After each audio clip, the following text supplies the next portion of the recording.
Voter কার্ডের official ওয়েবসাইটে যুক্ত হলো আরও এক নতুন option, submit document against notice issued.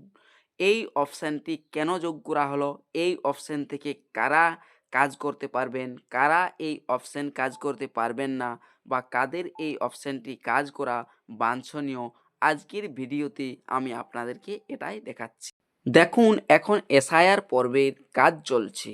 সেক্ষেত্রে দেখবেন যাদের হয়তো বাবার নামের বানানে ভুল বা মিসম্যাচ রয়েছে, সেক্ষেত্রে আপনাদেরকে হয়তো ডকুমেন্ট চাওয়া হয়েছিল বিএলওদের তরফ থেকে, কিন্তু দেননি।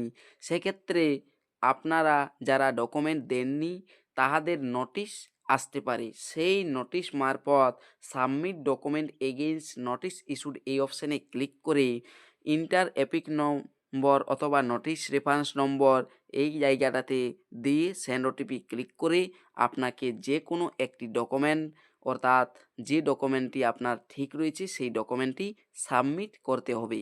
অথবা যাদের হয়তো হিয়ারিং নোটিশ পড়েছে, এই কোনো কারণে যদি বাবা, দাদু, দিদি, মা এর নাম নেই, তবে সেক্ষেত্রে আপনাকে যে কোনো একটি নথি দিতে হবে 11টি নথির মধ্যে। সেই 11টি নথির যে কোনো একটি নথি এই অপশান ক্লিক করে হিয়ারিং নোটিশ যে অপশানটি রয়েছে এখানে এই সাবমিট ডকুমেন্ট এগেইনস্ট নোটিশ অপশানে ক্লিক করার পর ভোটার কার্ডের নম্বর দিয়ে সেন্ড ওটিপি অপশানে ক্লিক করার পর ডকুমেন্টটি আপলোড করে দিতে হবে। আর যাদের কোনো রকম নোটিশ আসেনি তাদের ক্ষেত্রে এই অপশানটি ব্যবহার করার কোনো দরকার নেই বা ব্যবহার করবেনও না।